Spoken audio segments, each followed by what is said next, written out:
And armed with a business degree, I came back to Malaysia and I started working as a marketing executive in New Straits Times. I moved on doing several other jobs, but all the time singing was foremost in my mind. In 1986, I decided to quit my 9-to-5 job, and my boss thought I was nuts. And he said, come back when it doesn't work out. I said, fine. So I had a guarantee that I had a job. Anyway, I felt it was like now or never. On the day I signed up with the Musicians Union, I got my first gig. They gave me my first gig in Perdana Hotel in Kelantan, in Kota Baru. Yeah, but at that time Kelantan was like, Kota Baru was like happening, it was a nice town. I loved my stay there. Now, since I was new in the industry, I didn't have headshots. Now that bothered the hotel. They kept bugging me, go and get your headshots, go and get your headshots. So I went to the closest photographer and I got dressed appropriately for a headshot. And I went in and he started taking photographs. About 15-20 minutes into the shoot, he looked at me and he said, "Hiya, so black." I said, "Yeah, I'm Indian." He said, "No, you wearing all black one, huh? Like going to funeral. You want headshot like going to funeral, is it?" So I said, "Here I am wearing a skimpy top and a mini skirt, all black with a red, belt to accentuate my, of course I was a lot thinner then, to accentuate my waist." And I said, "But uncle, I didn't bring anything else." He said, "Oh, okay, don't worry, I helped you. So he went and he came out with a yellow over. He put it over me and we started taking the shots. And finished all the shots in about another half an hour. When I was done, he came up to me, he pulled it off and he threw it on the floor. That's when I realized it was a rug. He put a rug around me.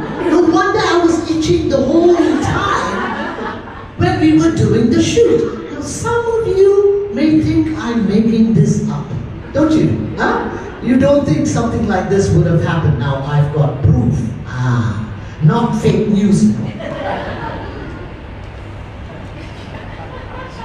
This is the picture with the rug. Yes, this is the rug picture. Correct. But let me show you what my sexy outfit was, which he thought I looked like I was going to a funeral. Yeah. Anyway, this is what the hotel chose, because I looked like the rest of the Chinese singers who all had rugs around them in various colors.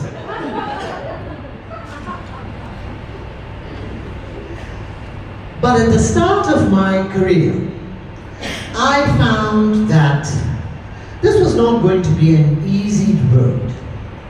Chi Sing, my keyboardist at that time, because I was new, was a big bully. He was a big bully. He kept finding fault with everything that I did, every song that I sang, anything I did on stage.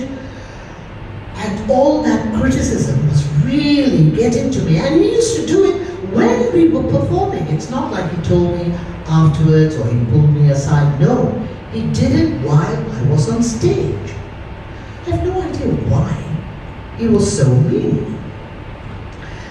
But there was this one incident when I was singing at the Chinese restaurant. I sing at the Chinese restaurant in the afternoons from time to time.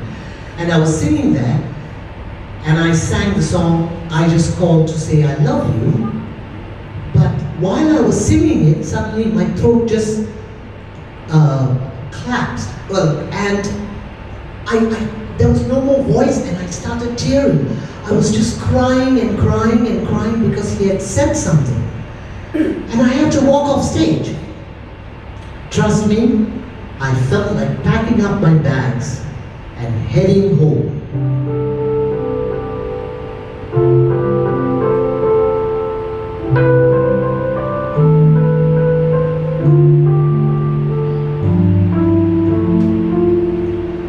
Unforgettable, that's what you are.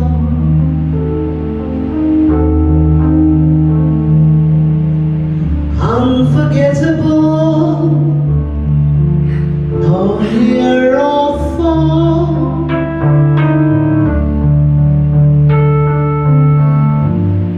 Like a song of love that clings to me. How the thought of you does things to me. Never before has someone been more unforgettable in every way.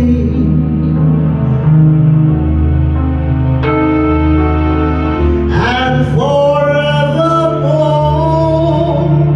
that's how you'll stay.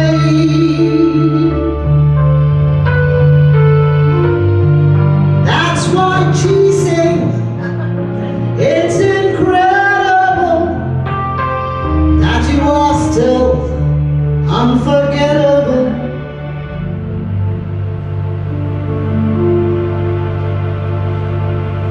I wonder if I'm unforgettable to you. I just want to say, Jising, wherever you are, whatever you're doing, you're unforgettable, you.